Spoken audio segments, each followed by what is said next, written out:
presence on this stage is pretty unlikely.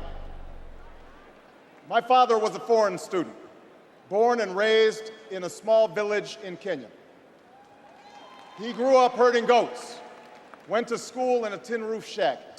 My father got a scholarship to study in a magical place, America, that shone as a beacon of freedom and opportunity to so many who had come before. While studying here, my father met my mother.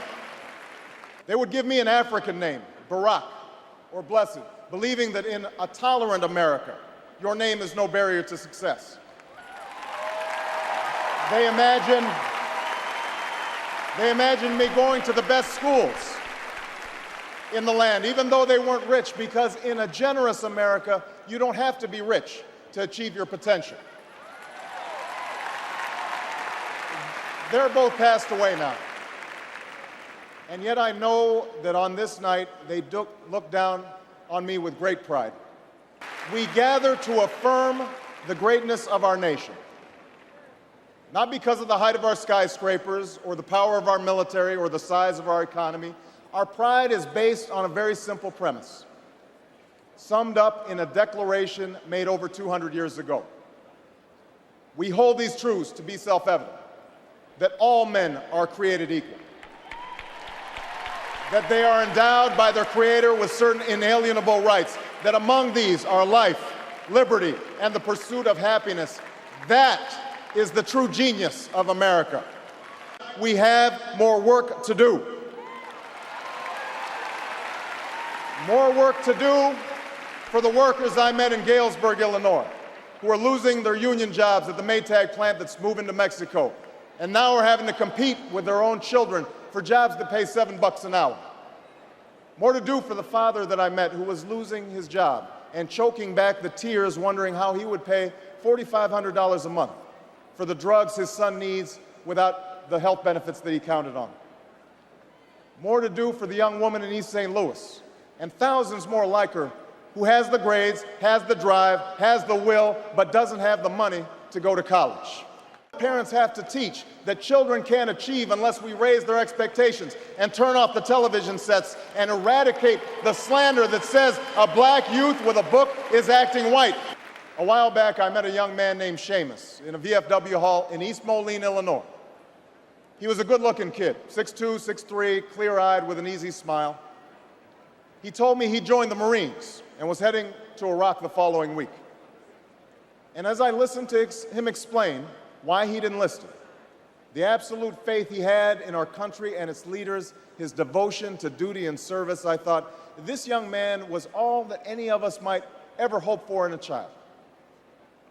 But then I asked myself, are we serving Seamus as well as he's serving us? I thought of the 900 men and women, sons and daughters, husbands and wives, friends and neighbors who won't be returning to their own hometowns. I thought of the families I'd met who were struggling to get by without a loved one's full income, or whose loved ones had returned with a limb missing or nerves shattered, but still lacked long-term health benefits because they were reservists. There's another ingredient in the American saga, a belief that we're all connected as one people. If there's a child on the south side of Chicago who can't read, that matters to me even if it's not my child. If there's a senior citizen somewhere who can't pay for their prescription drugs and having to choose between medicine and the rent, that makes my life poorer even if it's not my grandparent.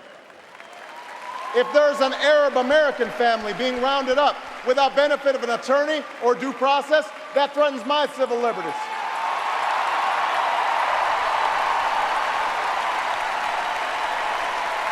It is that fundamental belief. It is that fundamental belief, I am my brother's keeper. There is not a liberal America and a conservative America. There is the United States of America. There is not a black America and a white America and Latino America and Asian America. There's the United States of America. It's the hope of slaves sitting around a fire singing freedom songs. The hope of immigrants setting out for distant shores. the hope of a young naval lieutenant bravely patrolling the Mekong Delta, the hope of a mill worker's son who dares to defy the odds, the hope of a skinny kid with a funny name who believes that America has a place for him too.